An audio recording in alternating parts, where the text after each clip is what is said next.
everyone, and welcome back to Miss Azriel's Gaming. So we're going to jump back into TerrorFest today, and we are on Chapter 12, Dial M for Murder. So it's up to you and your remaining crew to evacuate the island, but a phone call has the power to change everything.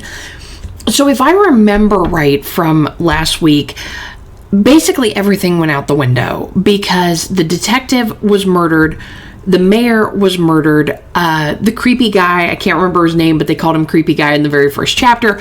He was murdered. So all of our suspects literally just went out the window. And I don't even know if we can trust our friends at this point. So let's go ahead and hop back in.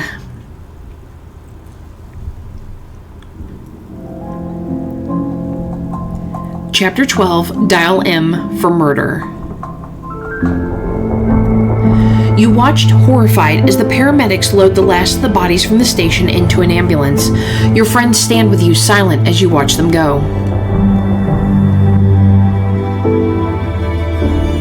I mean, that was Zara's mom. I wonder how they're feeling about it. Zara, I don't know what to say. Stabby Joe killed my mom. What more is there to say? Zara's right. This is unbelievable.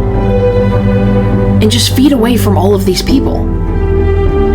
As the ambulance pulls away, you realize just how big a crowd has gathered to watch. Whoever Stabby Joe is, we need to get them, and soon, before they can do any more damage. How? Most of the suspects are dead. We need to regroup. Let's get back to the estate. But as you try to make your way home, widespread panic starts to ripple through the town. People flock into the streets, and nearby, a man yells. Wait, so while we were out here partying, Stabby Joe 2.0 is actually there killing people? He rips his mask off and drops it into the street, horrified. I've got to get off this island. Ferry tickets, get your ferry tickets here. Right here, I need one. Me too.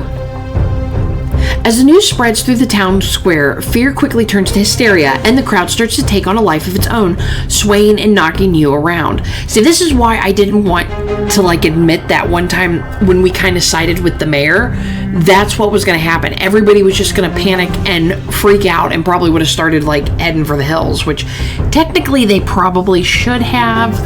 But you want to kind of minimize the hysteria, which now it's completely hysterical because the detective's dead, the mayor's dead, and the supposed Stabby Joe is dead. Everybody stay close. Somebody's got to do something, or this is going to get dangerous. You look around for higher ground before spotting the base of a lamppost and climbing up so the crowd can see you. Everyone, the situation at the police station has been taken care of. Please remain calm and return to your homes. Hey, I know you. You were there when they found the bodies. I thought the killer was caught. What's going on? The crowd quiets a little to hear your answer, but you know you won't have their attention for long. I should try and calm them down, warn them about what's happening. I don't know, because I feel like if I try to calm them down, they're not really going to listen.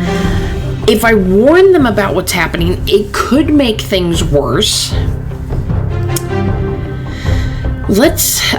I don't know. We'll try to calm them down. We'll see if we can manage to pull it off. Okay, the most important thing right now is to avoid startling people. I mean, it's a little late for that, but you take a deep breath and look out at the crowd.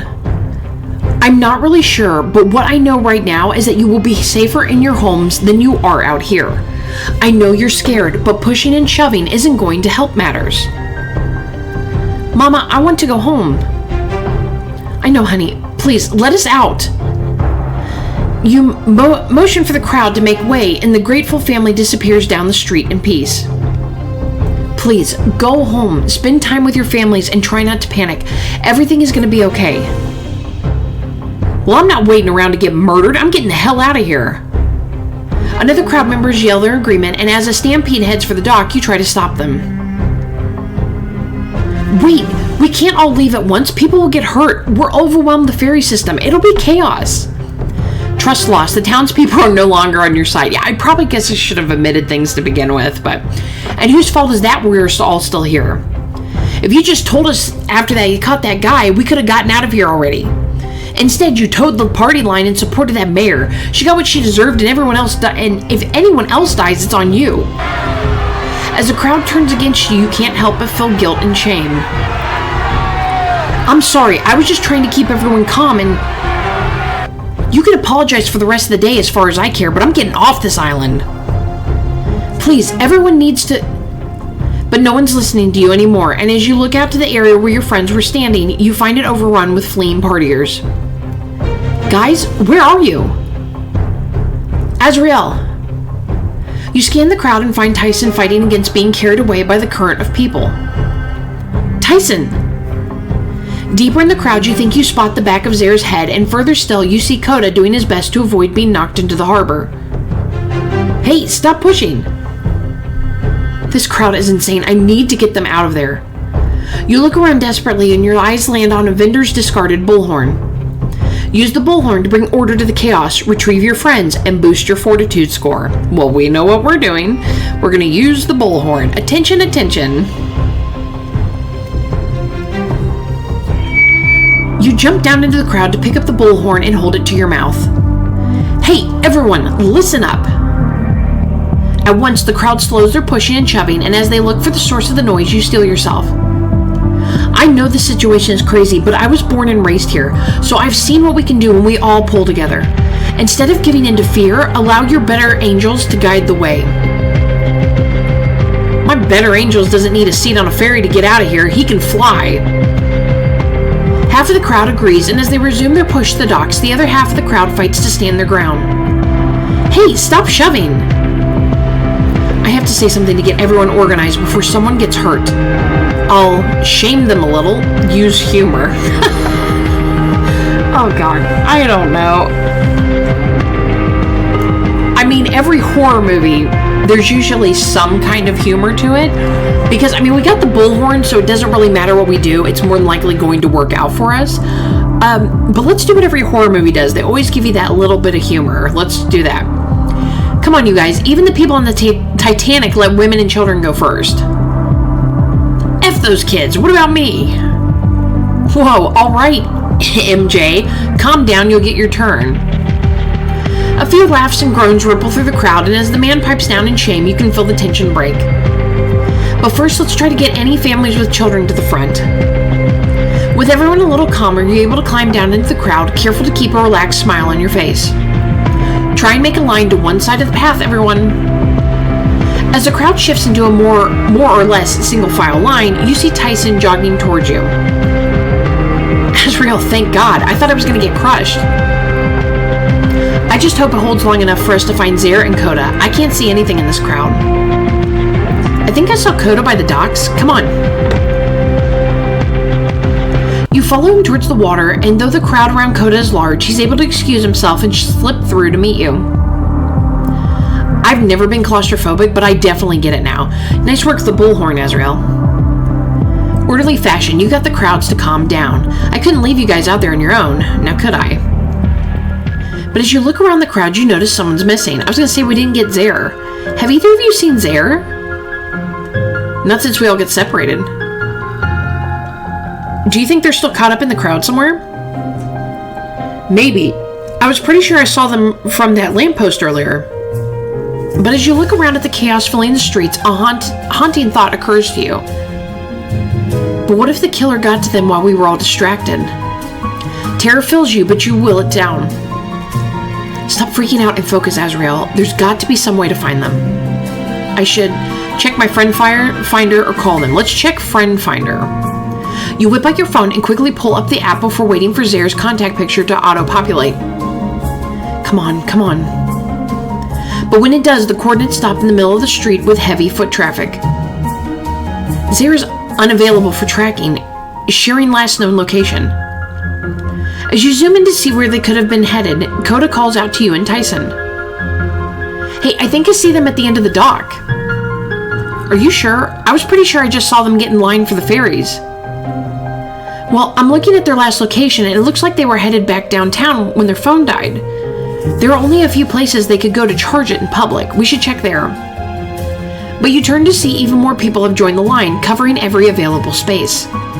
The three of you try to fight against the crowd, but it quickly becomes clear that moving as a group is not going to be possible. How about you guys stay here and keep an eye out for them, and I'll check around town. Azrael, there's a murder on the loose. You need to stay with us. It's not safe. Yes, but right now, Zara's out there all alone. The faster we find them, the faster all of us will be safe. The three of you stand there contemplating for a moment, then... Azrael will be fine. The sun won't set for a few hours, and there are plenty of people out and about, so just hurry back, okay? And be careful. Thanks to the hysteria, the killer isn't the only one you need to keep an eye on. I will. Aw, that's so sweet of Coda.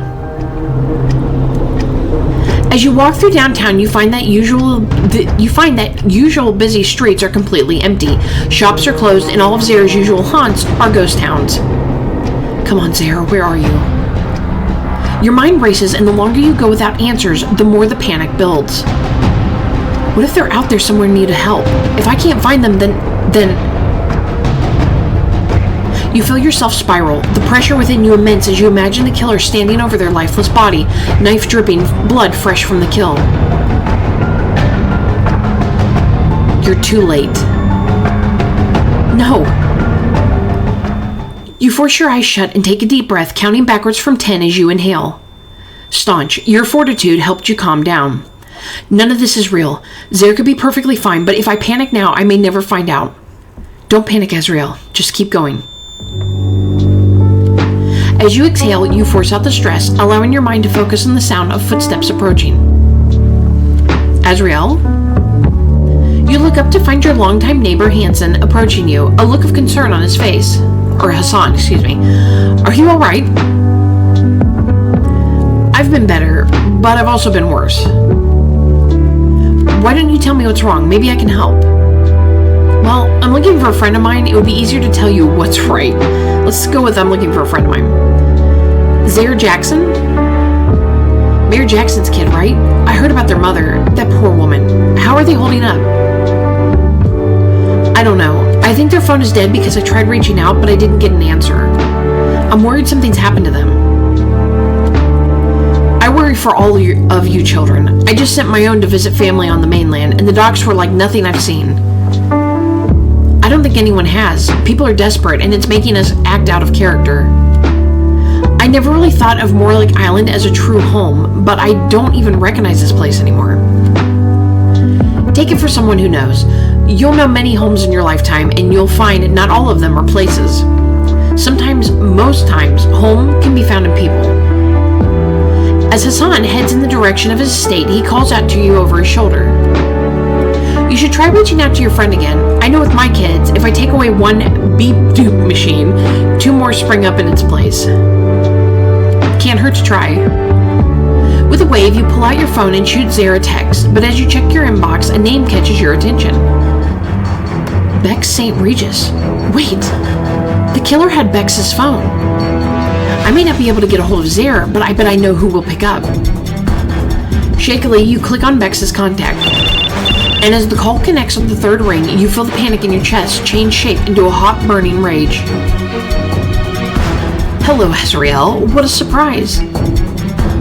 Listen to me and listen to me good. I should threaten them with justice, violence. Let's do justice.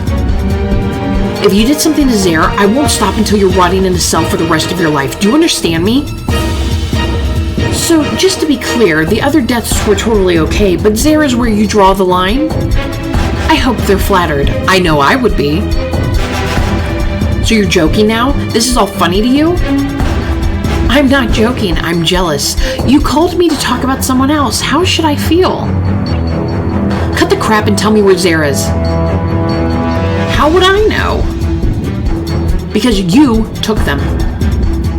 No, I didn't. After dropping by the station, I had some business to attend to, so I've been far too busy to take care of your friend. Their words catch you by surprise and you pause. How am I supposed to believe you? Because I have nothing to gain from lying to you. I will kill you, and I'll kill your friends. I'll cement them in Morlake Island history like the Undertaker will cement their bodies into the ground itself. But right now, you are all alive and well, so relax and go find your friend. It's seems weird that we just called the killer like that and just had a nonchalant conversation. The line goes dead as the killer hangs up, and despite the haunting nature of their final message, you can't help but feel comforted. As creepy as that was, it means Zare's still alive, so where are you? You give the street another scan, and as your eyes lock on a familiar building, everything clicks into place. I know where to find you. Hold on, Zare, I'm coming. You arrive at Mayor Jackson's office to find the door wide open, the space nearly torn upside down. Zare doesn't look up from the drawer they're digging through when you come in. I thought I might find you here. What are you doing? Looking for evidence. Evidence of what? Of my mom's corruption. Everything I have is circumstantial. They rip the drawer from the desk and heave it. As the drawer crashes to the floor, their mother's belongings scatter across the floor. Zare, it's okay to grieve her, or honey, I'm so sorry. Let's say it's okay to grieve her. I know what it's like to grieve someone you had a rocky relationship with, to wonder whether you should be sadder or why you're even sad at all. But for right now, you don't have to do anything but feel your feelings. I don't want to feel anything. I just want to find the evidence I know she was hiding in here. Why don't we come back in a few days? Zare whirls on you, dropping the folder in their hand back down into their mother's desk. No, I want to find it now. There's a killer out there now. People are ready to trample each other in the streets now. Tyson and Coda are waiting for us now. We already have a million things to focus on at the moment. Why do you need... Because I need to know who the hell my mother was, okay? Zare's voice breaks, and at once, all of the anger vanishes. They crumple onto the seated position against the side of the desk. Crumble into his seated position. Growing up, I thought of my mom as this straight-laced politician. Then, for the last few days, I've thought she could be a killer. I just want to know one thing about her for certain. Stay with Zare to boost your relationship and increase your fortitude score as you help them work through their mother's death. Okay, so help Zare get closure. Okay, so I'll help you. We'll help Zare out. We always got to boost that fortitude score. You hold your hand out to Zare and help them up. I know how important closure can be. Getting that last moment with Destiny before she died helped me close a lot of doors that I didn't even know were open. If I can help you get the same, I will. Thank you, Azrael. Seriously. You nod to each other and you join Zare in rifling through the other drawers of their mom's desk. So what are we looking for? I'm not exactly sure. Maybe something that proves she buried the investigation into the murders? Can I ask, how is this going to give you what you need? As bad as it is, I think I need to know how deep in it she was. And when you find it, what are you going to do? Zare's face hardens as they toss aside an old sheet of letterhead. I'm going to release it. That's what I wanted to do when I started. I'm going to do it. People deserve to know. I guess it makes sense. Just wonder what it'll change. I guess that makes sense. I can see how it might be hard to grieve when the public thinks one thing about your mom, and you're the only one who knows there's more. Exactly. I can't just ignore what I know, but without proof, they'll just say I made it up. I can't be the only one who knows anymore. As the words wash over you, you hear the exhaustion behind them, and as you nod, you see the tension in Zare's shoulders relax a bit. I get that. The truth is hard to deal with alone. Sometimes you just have to say it and let the chips fall where they may. You turn your attention back to the desk, opening the top right drawer and shifting through its contents. Find anything? Just some old speeches and campaign stuff. There's nothing here to do with the detective or any criminal investigations. As you go to put them back in the drawer, you notice a framed photo sitting on the desk, Zare with Mayor Jackson at graduation. Should I point it out to them? It might be nice for them to remember Mayor Jackson as their mom, not just the mayor. Or maybe it's too soon. I don't want the memory to be painful. I should not say anything. Let's go with show the photo. I don't want to hurt them, but they deserve to know she cared. Zare, look. Zare looks over at you and you pick up the photo on the desk. Look how young you look. That seems like forever ago. I can't believe she kept it. She wasn't exactly sentimental. You glance around at the rest of the desk to find nothing but her work awards. Looks like she put everything she was proud of in front and center. Yeah, I guess she did. You can feel all the thoughts building up in silence, but Zare only looks down again, opening another drawer. You turn back as well, but not before noticing they're moving through the papers a little slower than before. If I were staging a cover-up, where would I hide the evidence? Closing the top drawer, you kneel down, skipping right to the bottom, and as you open it, you find a series of file folders taking up the whole thing. Maybe she'd just file it with the rest of her memos, like a hiding in plain sight kind of thing. Hey, can I ask you something? Of course, what is it? Zare hesitates for a moment, then... What do you think makes someone a good or bad person? Like, what's the difference between someone bad and someone who's just done bad things? Is it just your actions, or is there more to it? I think it's about actions, more complicated than... Oh man, that's a really deep kind of philosophical question. I mean, because... Just because you do something bad doesn't necessarily make you a bad person. You know, and a lot of times, sometimes people have to make decisions that may seem bad at first, but when they happen, it kind of like works itself out. Like somebody had to be the bad guy in order for things to start going well. And if you're a truly bad person, I don't think any action you do can make up for what you've done. You know, but people, you know, redemption comes in many different ways. So I don't know. I mean, that's not really... I'm not a philosopher or anything like that, or a sociologist or something, but I feel like it's more complicated than just somebody doing something bad or just doing bad things. So I'm going to go with more complicated. Most people would probably say the serial killers I've studied were bad people, and they definitely did bad things. But a lot of them also came from horrible circumstances. They could have been so much more if they had the chance, but we'll never know. And you could say the same thing about good people. If they've lived a different life, had different parents, made different choices, would they still be good? So you're saying there are no good people or bad people, there are just people? That doesn't make life easy. I don't remember anyone promising that. For a moment, you two look in silence, then... Thanks for talking to me about this. I think I know what I want to do, if we can ever find this evidence. As you look back down at the drawer in front of you, you realize the file folders only look like they go all the way back. When you pull the files up to the front, it reveals a manila... I can never say that name. A manila envelope. I always called it, when I was little, I called it vanilla envelope. Because I thought that's what everybody was saying, I guess. I don't know. And to this day, I still have trouble saying that right. A manila envelope lying at the bottom of the drawer. That has to be something suspicious. You pull it out and open it, and a small stack of paper slides out. On closer inspection, you realize they're copies of memos sent to Detective Porter, including some much more incriminating than the one you saw at the police station. Found something. What is it? As you read through the stack with wide eyes, you feel your stomach drop. Everything.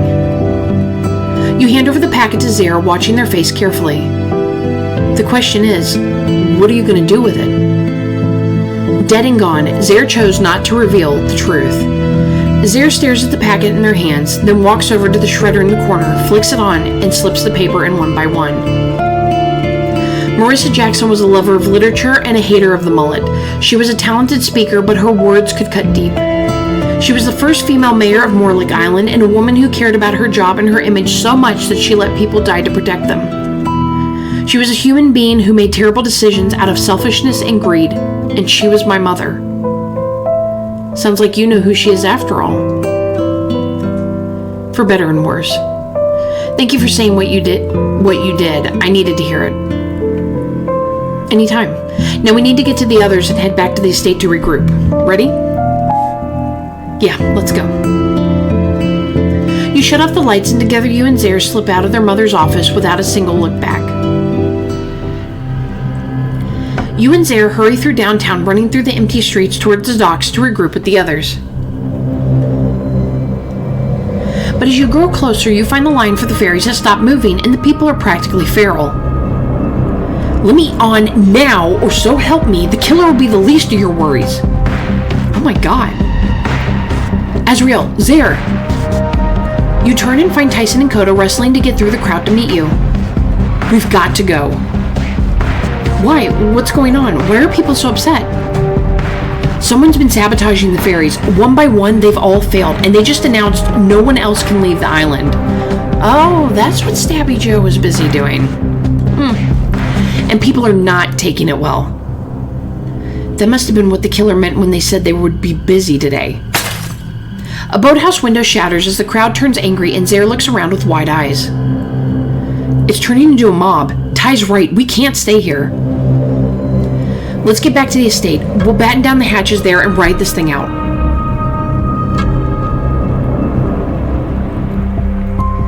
Back at your house, the four of you fill each other in on your adventures apart before falling silent, at a loss for how the day took such a drastic turn for the worse. Guys, if we don't find this killer soon, this whole island is going to become a Lord of the Flies remake. It's not exactly the way we've been goofing off, Azrael. Zaire's right. What more can we do that we haven't already tried? There's got to be something we're missing. You pace the floor methodically until Tyson chimes in.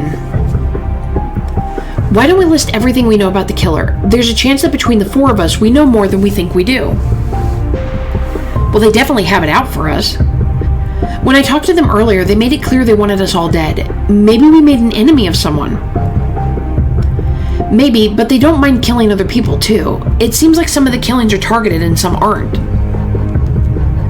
Alan, Destiny, and Lucky's deaths seem purposeful. The killer took unnecessary risks to catch them alone and stage them for us. Okay, but what about my mom, Brian, and Detective Porter? I think they could have been targeted too. Something else was going on there. I see, because Destiny, Alan, Lucky, those are all ties to us. Those were people that mattered to us. The detective, Mr. Creepy, the mayor do not matter to us. And I almost feel like this is something kind of personal, that they are coming after us. But I also almost think that maybe the killer was ticked off that they were going to pin this all on Mr. Creepy.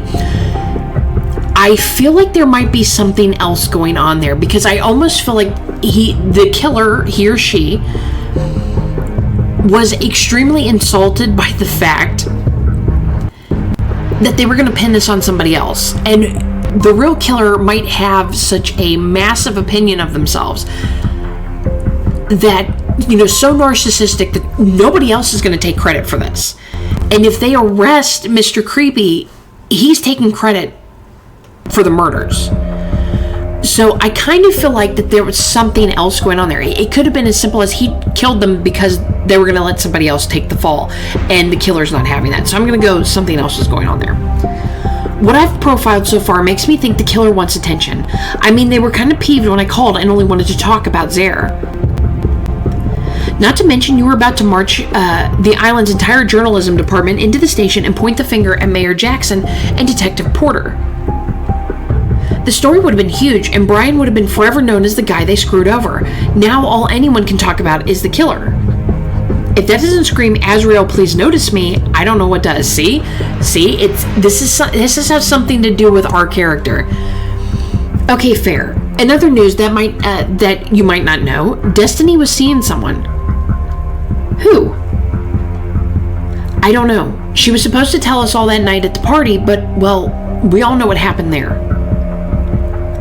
Does it seem weird to anyone else that this mysterious partner hasn't reached out? I mean, when I'm seeing someone, we stop non-talk. We talk non-stop. I just completely switched those words. Goodness. You're right. You reach into your pocket to pull out Destiny's phone. No missed calls or texts, but the only reason that would happen is if something had happened to them, or they knew something happened to Destiny and were involved in it. Yep. Or they already knew she's dead. The room goes silent with the somber news, then Koda clears his throat. Okay, so the jealous lover kills Destiny. That tracks. But then why would they kill everyone else? And why would they want attention from you, Azrael? Yeah, that theory leaves a lot of stuff unaccounted for. I know it doesn't quite fit. Maybe I'm just grasping at straws, but it's because there's something we're not seeing. I'm not grasping at straws. There's something here. It's something about our character. Every theory has holes until you find the missing pieces. Yeah, but we're missing half the puzzle, Azrael. Are they local? From her social media following? We don't even have a name. She nicknamed them Backpack in her phone. That's got to mean something. Maybe it's someone here for TerrorFest. You think a tourist is doing it? Anything is possible, but then why target us specifically?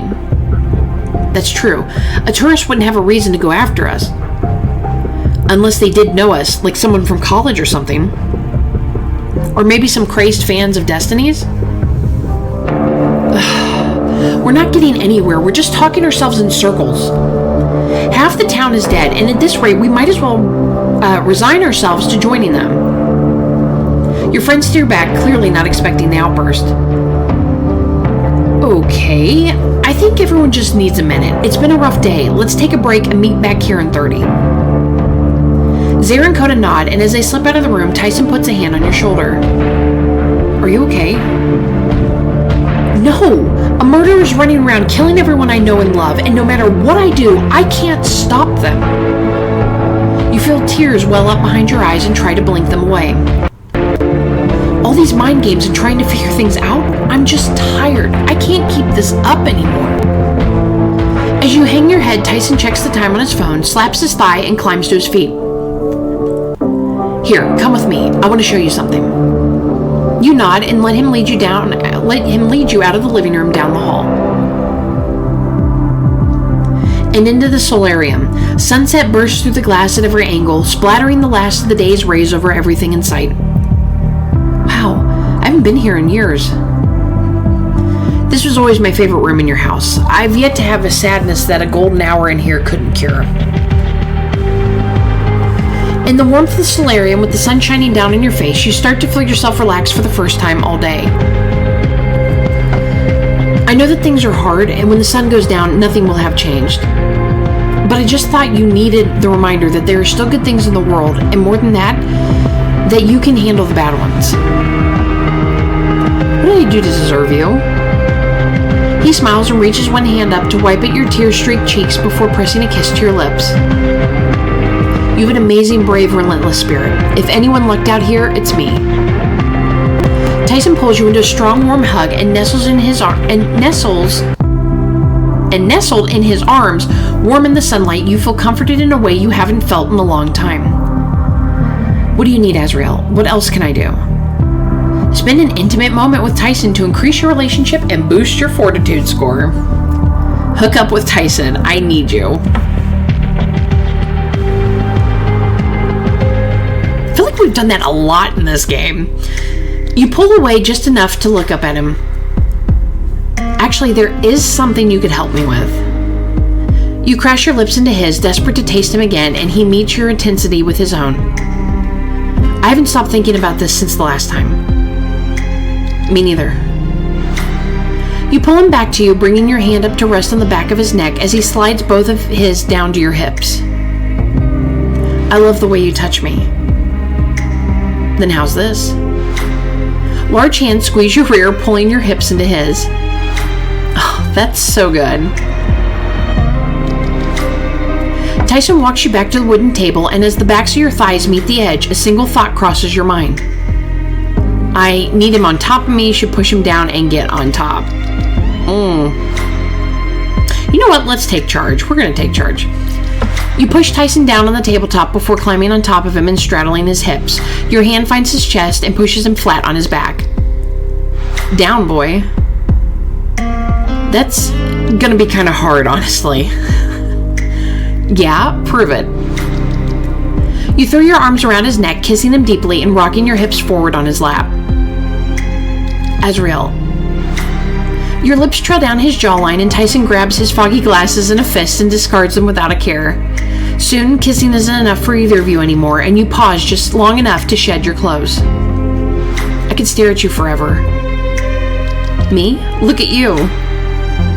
You marvel at the immense size of his pecs, his biceps, his thighs. I don't know where to even begin. Anywhere, everywhere, just touch me, please. The desperation in his voice warms the space between your legs, and you waste no time bringing your hands to explore his body. He returns the favor, and the gentle touches leave your skin tingling. I should move my hand lower, move his hand lower. And we're going to move our hand lower. How about here? You trail your hand down his chest, then his stomach, enjoying the way he sighs when you reach your destination. That feels amazing, just like that. He starts to move under your hand, and soon both of you are panting, chests heaving. More. You buck your hips ever so slightly, making the table creak beneath you. Are you sure? I've never been more sure in my life. Slowly at first, you rock together, settling into a rhythm, and Tyson's voice is a low rumble in your ear. How do you want me? I want it fast and rough, slow and sensual. Oh, we're going fast and rough. I want all of you right now. You can have every last inch. He slams against you, and as your groan of pleasure fills the room, Tyson picks up the pace. Yes. It's all you can do not to get lost in the feeling, and the two of you move in sync until neither of you can take anymore. Ty. You hold on to each other as waves of pleasure hit you hard, and when they're over, you collapse together on the slick wood That's a boneless. Sunbathing, you hooked up the slurry. I don't know what I read there. I think I misread something because that did not make sense to me, but as the sun paints your bare skin, you relax into Tyson. Thank you. I needed this. Something to ground me, you know? I've just been so upset with myself for not being able to figure everything out. Everything doesn't always have to be on your shoulders, Azrael. The rest of us are here too. Lean on us. And if you can't do that, then at least lean on me. I won't let you down. You never do. In more ways than one. You seal his promise with a kiss before pulling apart and resting your head on his bicep with a sigh. We should probably get back. Coda and Zara are probably wondering where we went off to. If they didn't hear things. Probably, but they can wait one more minute. Tyson grips your waist and tugs you into a final passionate kiss before dragging his nose down your throat and nuzzling into you. Moments pass, the sun dips, and after you've gotten your fill of cuddling, the two of you get up and get dressed, ready to face the puzzle in front of you with renewed spirits. Ready to head back? Yeah, I'm right behind you. But as he starts the door, you feel Destiny's phone buzz from your back pocket, and when you pull it out, there's a notification. It's a reminder for a date with Backpack. When you feel the anger bubble up in your chest again, I'm done with having no answers. I want to know who this is now. Actually, I'll meet you out there. There's something I gotta do. Sure, I'll let everyone know. As Tyson turns the knob, finds it stuck, and jiggles it a little, trying to get it open, you find the right contact and press the phone to your ear. All right, Backpack, time to meet the family. The knob rattles, sticks, rattles again. The phone rings once, twice, 3 times. You check the screen to find the bars are low and the call hasn't connected. Come on, oh God, please tell me it wasn't him. Come on. Then, as Tyson gives the knob a hard jerk, the door wrenches open and Destiny's phone gets full bars.